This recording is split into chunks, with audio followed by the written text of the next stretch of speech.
thank you very much, and can I congratulate NLGN and British Gas and all the councils associated with this event tonight. I think it is completely right to be having this event, because I know from my time, my year in this job, that it is local councils that are very often leading the way in this area of the low carbon transition, and we have a huge amount to learn from local councils and what they're doing.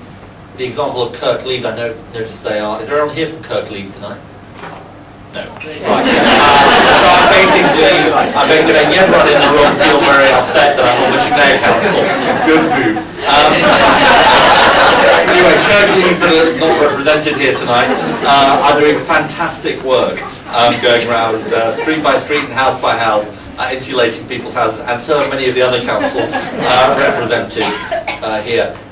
Just one sort of interlude. It is traditional at these events for me to relate stories about myself and my brother. Some of you who've been to these events will know this. And he was once the Environment Secretary and was a great supporter of local governments and its work. I have to confess to you that my low moment over the last year was in December of this year in Poland at an event on forestry.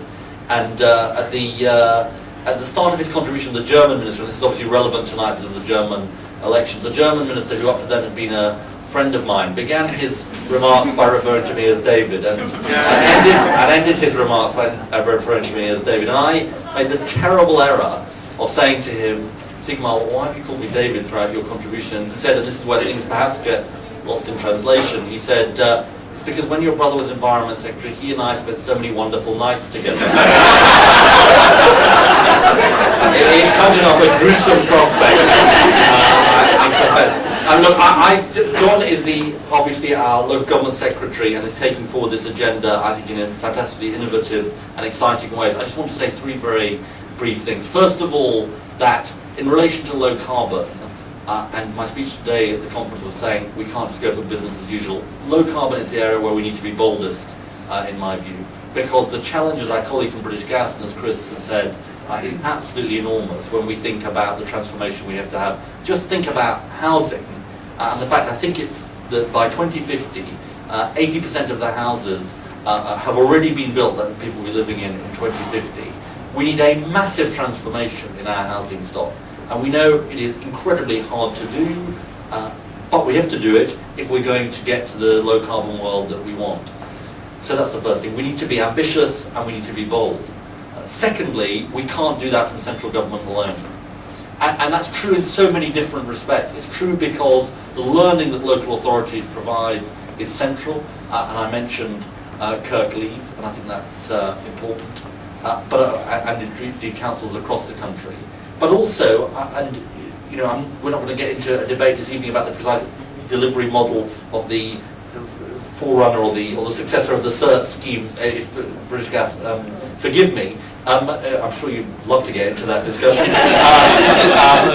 but not tonight. But what we know is that to deliver this on the ground, we need a partnership of the private sector and centrally local authorities. I think this is going to become one of the most important things that local authorities do in the future. And so I did want to come here just secondly to say, look, your role is absolutely crucial in this. I think there's a third point though that I want to make, which I suppose I've learnt about the climate change issue, and particularly about local areas in the time that I've been doing this job. And that is that we think about it as just being about low carbon, but it's actually about much more than that. If it's just about disaster avoidance, our agenda on climate change, I'm afraid we're going to fail. A Labour Party member in Manchester said to me, when I was going on and on about the terrible environmental threat, he said to me, rather witheringly, it has to be said, he said, look Ed, he said, Martin Luther King said, I have a dream. If he said, I have a nightmare, nobody would have followed him. And I think he was saying something quite profound about that. And the reason I think local authorities are relevant to this, and this is my experience talking to people from transition towns, from the British Gas Green Streets initiative and all the other initiatives, is that I think there is a way in which communities will be able to come together around this issue of low carbon.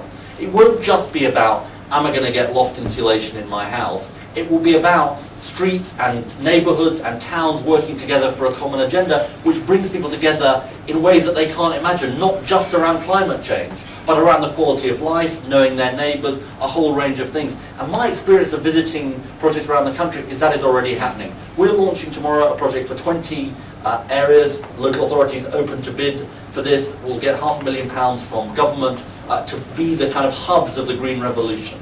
So I hope people in the room will apply to that. But that expresses my belief that local authorities are central to this, and that in a sense we can tackle climate change, that's absolutely crucial, avoid environmental disaster, but we can do so much more than that. And we can create a better life for people in making the low carbon transition. So thank you very much for coming this evening. I'm sorry if I didn't mention your local authority, but thank you for the work you do. Congratulations to NLGN and British Gas for this partnership, and I look forward to working with you in the years ahead. Thank you very much.